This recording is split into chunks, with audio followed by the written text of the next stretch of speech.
Hello friends, ഞാൻ ഇവിടെ ചെയ്യാൻ പോകുന്നത് ചെറുപയറിൻ്റെ നല്ലൊരു പരിപ്പ് പായസമാണ്.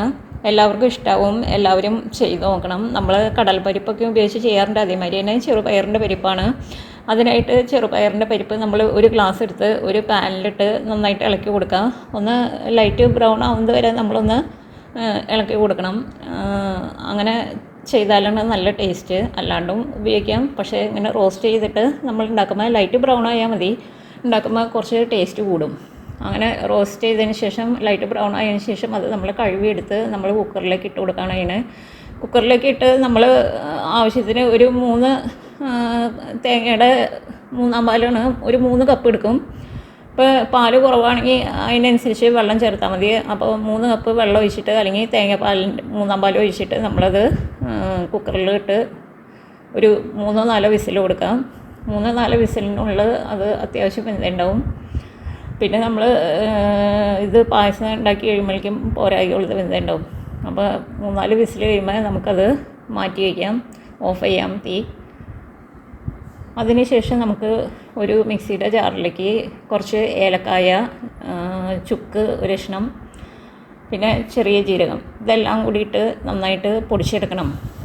അപ്പോൾ നമ്മൾ കുറച്ച് പഞ്ചസാരയും കൂടി ചേർത്ത് പൊടിക്കുകയാണെങ്കിൽ നന്നായിട്ട് പൊടിഞ്ഞ് കിട്ടും. അല്ലെങ്കിലും കുഴപ്പമില്ല. നമ്മളത് പൊടിച്ച് മാറ്റി വയ്ക്കുക. ആ സമയത്ത് നമ്മുടെ പരിപ്പ് വെന്തുണ്ടാവും നന്നായിട്ട്.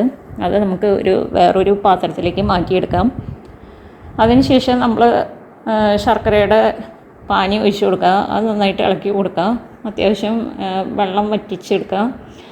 അങ്ങനെ നമ്മൾ ഇളക്കി നന്നായിട്ട് തിളച്ച് ഇതായി കഴിയുമ്പോൾ, വറ്റി കഴിയുമ്പോൾ നമുക്ക് അതിലേക്ക് തേങ്ങയുടെ 2/4 പാൽ, അതൊരു 2 കപ്പ് ഉണ്ടാവും, അത് ഒഴിച്ച് കൊടുക്കുക. അത് നന്നായിട്ട് ഇളക്കിക്കൊണ്ടിരിക്കുക. ഇളക്കി അത്യാവശ്യം വെള്ളം വറ്റിക്കുക.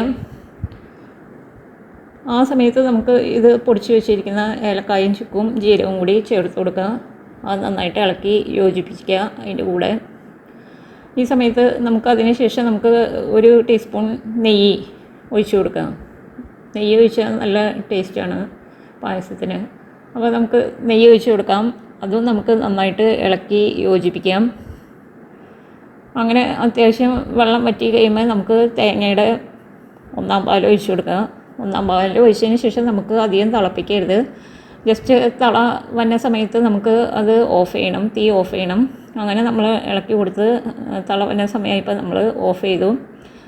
അങ്ങനെ ഓഫ് ചെയ്തതിന് ശേഷം നമുക്ക് അതിലേക്ക് ഇട്ട് കൊടുക്കാനുള്ളത്, നമ്മൾ നെയ്യിൽ വറുത്ത് വെച്ചിരിക്കുന്ന അണ്ടിപ്പരിപ്പ്, മുന്തിരി, പിന്നെ തേങ്ങക്കൊത്ത് ചെറുതായിട്ട് അരിഞ്ഞുകൊണ്ട് എല്ലാം കൂടി നമുക്ക് അതിലേക്ക് ഇട്ട് കൊടുക്കാം. അങ്ങനെ നമ്മുടെ പായസം ഇവിടെ റെഡി ആയിട്ടുണ്ട്. നല്ല ടേസ്റ്റി ആയിട്ടുള്ള പായസമാണ്. എല്ലാവരും ഉണ്ടാക്കി നോക്കണം. കുട്ടികൾക്കൊക്കെ നല്ല ഇഷ്ടമാവും. കുട്ടികൾക്ക് മാത്രമല്ല, നമുക്ക് മുതിർന്നവർക്കും ഇഷ്ടമാവും. എല്ലാവരും ട്രൈ ചെയ്യുക. Thank you.